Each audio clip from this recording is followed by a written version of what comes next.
Now we're about to do something that you're probably never going to actually need to do, but it is quite fun, and the ability to do it could prove quite useful to you.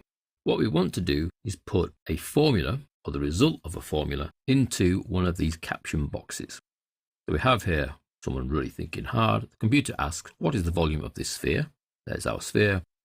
She says this is so hard, and what we could do is perhaps either let the computer tell her what the result is, or she has a eureka moment and tells us what the result is.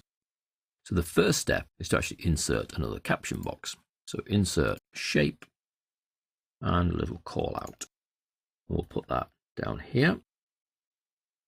Point that there so we know she's saying it. But what is she going to say? Well, we need to calculate the actual volume of that sphere. So let's do that in this cell down here. Now the volume of a sphere is the area of the circle at the end here times the height. Area of the circle is pi radius squared. Well, we know the diameter. So we need to say equals pi, which is a function within Excel. If you didn't know that, you've just learned another one. So pi, open and close brackets. So that's going to produce the value of pi. We don't need to give it any parameters. Multiplied by, that's the radius squared, which is 2 to the power of 2. And then that's multiplied by 8. So our volume of this sphere is actually just over 100 cubic inches. So I want that result to be in this text box here. So if I go into there and make sure that contains a text box, I go into Drawing Tools Format, Text Box, and click, we now have a text box here.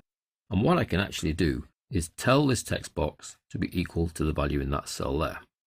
By being in the text box, going up to the formula bar, clicking an equals, nothing happens without an equal sign, and this cell here, and return, and you'll see the value then appears in here. Appears in here with all the decimal places because it's not formatted. So let's go back to here and adjust this, and use the text function around it to display just 2 decimal places. And we see our text box responds.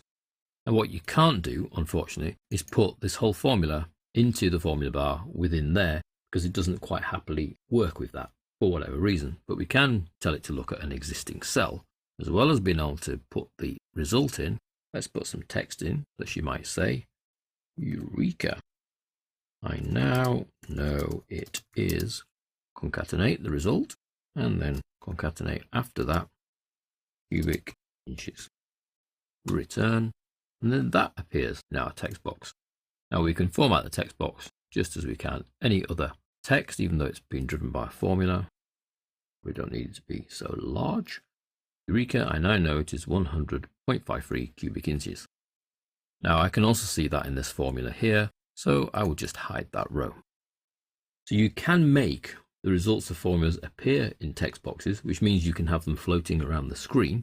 However, they can only equal another cell. So all the work has to be done on the sheet. So actually physically in your worksheet, I've then hidden that cell and just told this particular text box by going to the formula bar to be equal to the result of D21. I then hide D21 from view, and this result works. And it physically is calculating this. I know now it is 100.53 cubic inches. Because if we were to unhide that, and change the formula, let's say it's 9 inches long, the result changes there, and we then hide that. Hopefully you will see some uses for that. If not, it can be quite fun just to have little caption boxes telling you the result. You know, this month's sales are, the average consumption per mile is, whatever you want that cell to equal. It must just equal the contents of a cell, and then that cell is the one that does all the calculation, whether that's some mathematical calculation or whether that's some concatenation. In our particular example, we've managed to use both.